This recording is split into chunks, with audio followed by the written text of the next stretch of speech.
Assalamualaikum warahmatullahi wabarakatuh. Selamat datang di channel Apoteker Oke. Kali ini saya akan bahas tentang emulsi silikon dalam air atau emulsi air dalam silikon. Selama ini kan yang banyak dikenal itu emulsi ada dua ya, emulsi minyak dalam air atau air dalam minyak.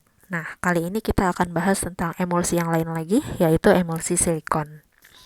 Pertama-tama, apa sih yang dimaksud silikon dalam judul ini? Nah, yang dimaksud dengan silikon di sini adalah zat-zat yang mempunyai ikatan Si.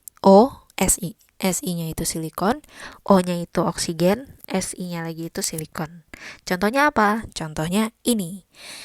Namanya polidimetil siloksan atau yang lebih dikenal dengan dimetikon. Dimetikon ini biasa terdapat dalam formula shampoo, hair care, atau di formula skincare kayak pembersih wajah gitu ya. Nah, SiO-Si ini tuh ikatannya kuat banget sehingga dia sifatnya stabil. Nah, saking stabilnya dia susah berinteraksi dengan air maupun dengan minyak. Jadi dia tidak bersifat hidrofil, dia juga tidak bersifat oleofil gitu. Makanya dia juga susah nih nyampur dalam air, apalagi dalam minyak gitu ya. Nah, terus gimana dong biar si silikon ini bisa nyampur dengan air? Nah, caranya adalah dengan penambahan surfaktan. Itu bisa kita lihat di gambar yang paling kiri ya. Kalau silikon dengan air aja itu nggak nyampur. Nah, ketika ditambah surfaktan, dia terbentuk droplet-droplet ya. Nah, lalu terbentuklah emulsi. Kalau ini gambarnya emulsi silikon dalam air. Nah, kalau emulsi air dalam silikon gambarnya gimana? Ya kebalikannya aja. Airnya jadi berupa droplet gitu. Nah, contoh surfaktannya apa sih? Ini dia contoh surfaktannya. Polyhexadesil metil siloksan polyethylene oxide atau propylene oxide.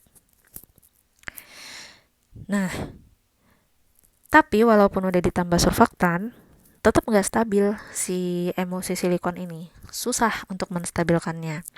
Nah, kalau dengan metode biasa tuh susah maksudnya ya. Jadi harus ada cara-cara khusus. Nah, ada beberapa cara yang bisa digunakan untuk menstabilkan emulsi air dalam silikon maupun silikon dalam air. Yang pertama menggunakan surfaktan berbasis silikon. Nah, jadi silikon ditambahkan dengan polimer. Nah, silikon ini nanti jadi bagian yang hidrofobnya, si polimer nanti jadi bagian yang hidrofilnya, sehingga minyak silikon bisa bercampur dengan air. Contohnya apa nih surfaktan berbasis silikon? Yang tadi sudah disebutkan contohnya. Polyhexadekametil siloksan polyethylene oxide. Semoga nggak salah ya. Panjang banget namanya. Terus yang kedua, bisa dengan menggunakan polarized silicone oil. Ini tuh secara prinsip mirip lah ya sama yang nomor 1. Cuman kalau yang nomor 1 ditambah dengan polimer gitu ya. Kalau yang nomor 2 silikonnya ditambah dengan zat lain juga, tapi zat lain ini harus mengandung gugus OH gitu. Si OH ini nanti akan menjadi bagian yang hidrofil sehingga bisa bercampur lah dengan air.